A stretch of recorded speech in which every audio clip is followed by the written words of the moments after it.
नमस्कार, बहुत स्वागत है आप सभी का लाइव न्यूज दिल्ली पर। मैं हूं आपके साथ सपना ठाकुर। रुक करते हैं लाइव न्यूज दिल्ली की सुर्खियों की ओर। नई दिल्ली दक्षिण पश्चिम दिल्ली के कापस हेड़ा इलाके में स्थित एक अम्यूजमेंट पार्क में रोलर कोस्टर की सवारी के दौरान कथित तौर पर गिर जाने से 24 साल की एक महिला की मौत हो गई।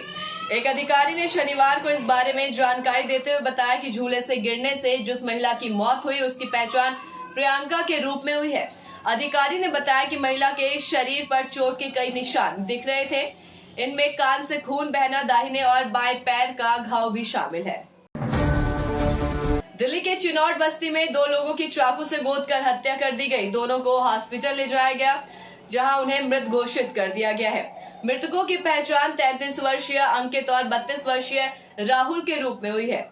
मिली जानकारी के अनुसार प्रेम संबंधों में पुनीत ने अंकित की हत्या की। झगड़े में राहुल भी शामिल था, जिसे चाकू लगाया और उसको भी मौत के घाट उतार दिया। पुलिस ने आरोपी पुनीत को गिरफ्तार कर लिया है।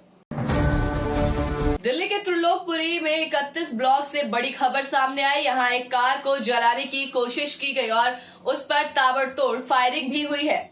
इस घटना से इलाके में हड़कंप मच गया है। मिली जानकारी के मुताबिक कार पर करीब 6 राउंड फायरिंग की गई थी। केंद्रीय स्वास्थ्य मंत्री जेपी नड्डा, दिल्ली की सीएम रेखा गुप्ता और दिल्ली के स्वास्थ्य मंत्री पंकज सिंह की मौजूदगी में पीएमजेएवाई आयुष्मान भारत योजना पर दिल्ली सरकार और राष्ट्रीय स्वास्थ्य प्राधिकरण के बीच समझौता ज्ञापन पर हस्ताक्षर किए गए। इस मौके पर दिल्ली की मुख्यमंत्री रेखा गुप्ता ने कहा, आज का दिन दिल्ली के इतिहास में स्वर्ण अक्षरों में लिखा जाएगा, जब दिल्ली की जनता को उनका अधिकार मिला। इस मौके पर भाजपा के राष्ट्रीय अध्यक्ष जेपी नड्डा ने कहा, मैं मानता हूं कि ये ऐतिहासिक दिन है। आज ये योजना राजधानी दिल्ली में लागू हो रही है। ये दुनिया का सबसे बड़ा हेल्थ प्रोग्राम है। राजनीति में ये समझना होगा कि गलत फैसले का नतीजा क्या होता है। अरविंद केजरीवाल के अहंकार की वजह से दिल्ली के लोगों को इसका लाभ नहीं लेने दिया गया। अहंकार और घमंड ने दिल्ली की जनता का कितना बड़ा नुकसान किया। इस दौरान दिल्ली सरकार के स्वास्थ्य मंत्री पंकज सिंह ने कहा, कई वर्षों से दिल्ली की जनता को इस दिन का लंबे समय से इंतजार था, जो आज साकार हुआ है। दिल्ली की जनता को 10 लाख रुपए का स्वास्थ्य कवर मिलेगा। वहीं अनुप्रिया पटेल ने कहा कि दिल्ली वासियों के लिए आज ऐतिहासिक अवसर है। आज खुशी का अवसर है। एमओयू एक दस्तावेज नहीं है, बल्कि साझा संकल्प है कि दिल्ली के लोगों को सहज स्वास्थ्य सुविधा उपलब्ध हो सके। दिल्ली में 8 नाबालिग लड़कों ने धारदार हथियार दिखाकर एक दुकान लूट ली। जांच में सामने आया है कि इन लड़कों को घूमने के लिए मनाली जाना था, लेकिन इनके पास पैसे नहीं थे। ऐसे में इन लड़कों ने दुकान लूट ली। घटना का सीसीटीवी वीडियो भी अब सामने आया है, जिसमें दुकान के बाहर खड़े नाबालिग लड़के नजर आ रहे हैं। आरोपी लड़कों ने जनरल स्टोर की दुकान पर लूट की वारदात को अंजाम दिया था। जानकारी मिली है कि आरोपियों ने कुल 30,000 रुपए लूटे हैं। आम आदमी पार्टी ने शनिवार को भारतीय जनता पार्टी के नेतृत्व वाली दिल्ली सरकार पर आरोप लगाया कि वो निजी स्कूलों को मनमाने ढंग से फीस बढ़ाने की अनुमति दे रही है। एक संवाददाता सम्मेलन को संबोधित करते हुए आपके वरिष्ठ नेता और पूर्व शिक्षा मंत्री मनीष सिसोदिया ने आरोप लगाया है कि भाजपा सरकार ने दिल्ली की शिक्षा व्यवस्था को शिक्षा माफिया के हवाले कर दिया है।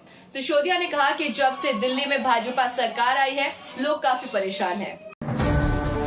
दावा किया गया है कि कई निजी स्कूलों ने फीस में 20 से 82% तक की बढ़ोतरी की है। उन्होंने सरकार पर निष्क्रियता का आरोप लगाया। सोशल मीडिया मंच एक्स पर एक पोस्ट में आप नेता आतिशी ने आरोपों को दोहराया और केंद्रीय अन्वेषण ब्यूरो से जांच की मांग की। उन्होंने कहा, इस संवाददाता सम्मेलन के माध्यम से देखिए कि किस तरीके से अरविंद केजरीवाल की सरकार ने 2015 में सत्ता में आने के बाद निजी स्कूलों को मनमाने ढंग से फीस बढ़ाने से रोका था। विधायक अमानतुल्लाह खान के वक्फ संशोधन विधेयक 2025 की संवैधानिक वैधता को चुनौती देते हुए उच्चतम न्यायालय का रुख किया है। खान ने अपनी याचिका में अनुरोध किया है कि वक्फ संशोधन विधेयक को असंवैधानिक और संविधान के अनुच्छेद 14, 15, 21, 25, 26, 29, 30 और 301 का उल्लंघन करने वाला घोषित किया जाए और इसे रद्द करने का निर्देश दिया जाए। उत्तर प्रदेश में अप्रैल महीने की शुरुआत के साथ ही तापमान में बढ़ोतरी भी शुरू हो गई है। देश की राजधानी दिल्ली समेत कई राज्यों में अभी से ही गर्मी ने हालत खराब कर दी है।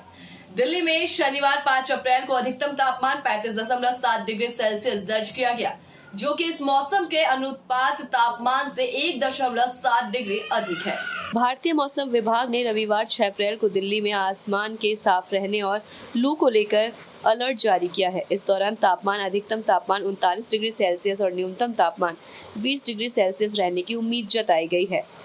मौसम विभाग ने शुक्रवार को पूर्वानुमान जताया था कि अगले एक सप्ताह में दिल्ली में भीषण गर्मी पड़ेगी और तापमान 42 डिग्री सेल्सियस तक पहुंच जाएगा। अगले 2 दिनों तक दिल्ली में हीट वेव को लेकर येलो अलर्ट जारी किया गया है।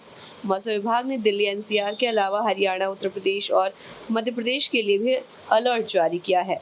अप्रैल के महीने में उत्तर प्रदेश में भी गर्मी और लू को लेकर मौसम विभाग ने अलर्ट जारी किया। मौसम विभाग के मुताबिक राज्य के कई जिलों में तापमान 40 डिग्री सेल्सियस के पास हो सकता है। इसके अलावा लू चलने की भी संभावना जताई गई है। यूपी में खास तौर पर प्रयागराज, झांसी, वाराणसी, बांदा, फतेहपुर, कौशाम्बी, मिर्जापुर, चंदौली और हमीरपुर जिले के लिए लू का ऑरेंज अलर्ट है। दिल्ली के पड़ोसी राज्य हरियाणा के कई जिलों में भी भीषण गर्मी पड़ने वाली है। तापमान 42 डिग्री तक पहुंच सकता है। मौसम विभाग ने गुरुग्राम, हिसार, सिरसा, फतेहाबाद, भिवानी, चरखी, दादरी, झज्जर, रेवाड़ी, महेंद्रनगर समेत कई जगह पर 40 डिग्री के पार पारा पहुंचने का अनुमान जताया है। उत्तर प्रदेश के मेरठ में मुस्कान ने प्रेमी साहिल के साथ मिलकर पति सौरव राजपूत के साथ जो निरसन कांड किया, उसे देखकर दुनिया सहम गई है। मुस्कान तो जेल चली गई, लेकिन उसने ये तक नहीं सोचा कि 6 साल की मासूम बच्ची का क्या होगा। अब वो बच्ची अपने माँ और बाप को लेकर अपने मासूम सवालों के जवाब ढूंढने में लगी है। परिजन ये कहकर बहला फुसला रहे हैं कि पापा और मम्मी लंदन घूमने गए, तो वहीं एक जंग उसकी परवरिश को लेकर भी जारी है। मीडिया रिपोर्ट्स के अनुसार मृतक सौरव के परिजन उसकी बेटी की कस्टडी की डिमांड कर रहे हैं। बच्ची अभी मुस्कान के माँ बाप के पास ही है। वो लोग किसी भी शर्त पर बच्ची को नहीं देने पर अड़े हुए हैं। मुस्कान की माँ कविता रस्तोगी का कहना है कि बच्ची 6 साल से हमारे पास रह रही है, हम लोग उसके बिना नहीं रह सकते हैं। आरोपी मुस्कान की मां का कहना है कि बच्ची कभी भी सौरव के परिवार के पास एक दिन से ज्यादा नहीं रही है। बच्ची अभी अपने मम्मी पापा को मिस कर रही है। बच्ची जब पेरेंट्स के बारे में पूछती है तो उसे ये बोलकर बहला देते हैं कि मम्मी पापा लंदन घूमने गए हैं। किसी तरह से उसके सवालों पर बहाना बना रहे हैं। दूसरी तरफ सौरव के भाई बबलू ने मुस्कान के घर वालों के संस्कार पर सवाल उठाते हुए बच्ची की कस्टडी मांगी है। बबलू ने कहा है कि जिन माँ बाप ने मुस्कान को ऐसे संस्कार दिए, वो सौरव की बेटी यानी मेरी भतीजी को कैसी परवरिश दें और सीख देंगे। उनके घर का माहौल ही बेकार है। मैंने पुलिस से इस बारे में अपील की है। मर्चेंट नेवी में कार्यरत सौरव ने मुस्कान से लव मैरिज की थी। वो लंदन से कुछ समय पहले ही बीवी और बच्ची के पास लौटा था, लेकिन मुस्कान ने अपने प्रेमी साहिल शुक्ला के साथ मिलकर सौरव की चाकू से काटकर बेरहमी से हत्या कर डाली। फिर आरोपियों ने बॉडी के टुकड़े कर ड्रम में डालकर सीमेंट का घोल भर दिया था। इस कांड के बाद मुस्कान और साहिल हिमाचल घूमने चले गए थे और मौज मस्ती की। मुस्कान की बेटी अपने नाना नानी के पास है। अगली खबर, लता ऑडियो वीडियो फिल्म यानी लता एवी फिल्म ने न्यू वीडियो एल्बम रिलीज किया है, जो कि दर्शकों को काफी पसंद भी आ रहा है। लता एवी फिल्म्स शॉर्ट फिल्म्स एल्बम में काम करने के लिए आप आमंत्रित है। लता एवी films@gmail.com पर अपना रिज्यूम सेंड करके इसमें काम करने का मौका पा सकते हैं और साथ ही जो नया वीडियो एल्बम रिलीज हुआ है उसकी लिंक आपको डिस्क्रिप्शन में मिल जाएगा।